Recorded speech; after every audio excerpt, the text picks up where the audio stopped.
Hello students, তোমাদের সকলকে স্বাগত। আজকে তোমাদের ক্লাস 8-এর রায় ও মার্টিন প্রশ্নবিচিত্রার ইতিহাসের মডেল সেট 2 করে দেখাবো। তো চলো শুরু করা যাক। প্রশ্নটি হয়েছে রামকৃষ্ণ মিশন বিদ্যাভবন থেকে। এবার দেখো একের দাগে কি করতে বলেছে। নিচের প্রশ্নগুলির উত্তর দাও। কত খ্রিস্টাব্দে সম্রাট ঔরঙ্গজেব মারা যান? উত্তর হবে কি 1707 খ্রিস্টাব্দে। চলো পরের প্রশ্ন কি আছে দেখে নিই। কার নেতৃত্বে অযোধ্যা একটি স্বশাসিত আঞ্চলিক শক্তি হিসেবে গড়ে ওঠে? উত্তর হবে সাদাত খান। পরের প্রশ্ন কি আছে। দাক্ষিণাত্যে কোন যুদ্ধে ফরাসিরা ইংরেজদের কাছে চূড়ান্তভাবে পরাজিত হয়? উত্তর হবে বন্দিবাসের যুদ্ধ। চলো দেখে নিই পরের প্রশ্ন কি আছে। বেসিনের সন্ধি কত সালে হয়? উত্তর হবে কি 1802 খ্রিস্টাব্দে। তাহলে বেসিনের সন্ধি হয় 1802 খ্রিস্টাব্দে। পরের প্রশ্ন কি আছে। 1773 সালে বাংলার গভর্নর জেনারেল কে ছিলেন? উত্তর হবে ওয়ারেন হেস্টিংস।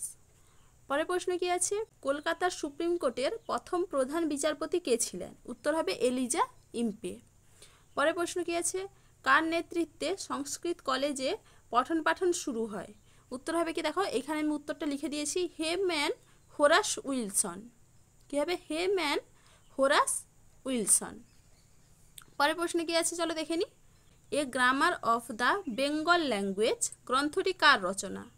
উত্তর হবে কি ন্যাথালিয়ান ব্যাসি হালেদের। দেখো এখানে আমি সালটাও লিখে দিয়েছি, 1778 সালে নাথানিয়েল ব্যাসি হালেদের। বুঝতে পারলে? এবারে চলো দেখে নিই দুইয়ের দাগে কি বলেছে। নিচের প্রশ্নগুলির উত্তর দাও। ব্রিটিশ প্রেসিডেন্সি ব্যবস্থা কাকে বলে? এটা তোমাদের রায় মার্টিন সহায়িকায় 76 নম্বর পেজে 1 নম্বর প্রশ্নের উত্তর দেখবে, সেখানে তোমরা পেয়ে যাবে। তো দেখে নিবে সেখান থেকে। পরের প্রশ্ন কি আছে। আমলা কাদের বলা হয়?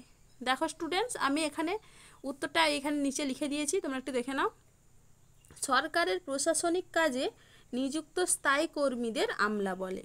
তাহলে আমলা কাদের বলা হয়?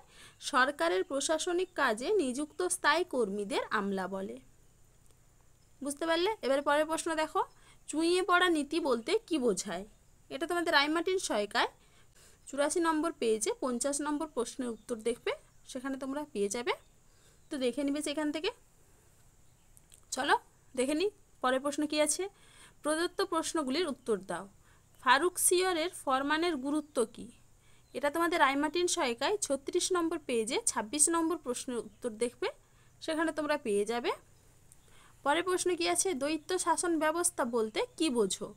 এটা তোমাদের 38 নম্বর পেজে 35 নম্বর প্রশ্নের উত্তর দেখবে, সেখানে তোমরা পেয়ে যাবে। তো সেখান থেকে দেখে নিবে। পরের প্রশ্ন কি আছে। পলাশির যুদ্ধ এবং বক্সারের যুদ্ধের মধ্যে কোনটি বেশি গুরুত্বপূর্ণ বলে তুমি মনে করো?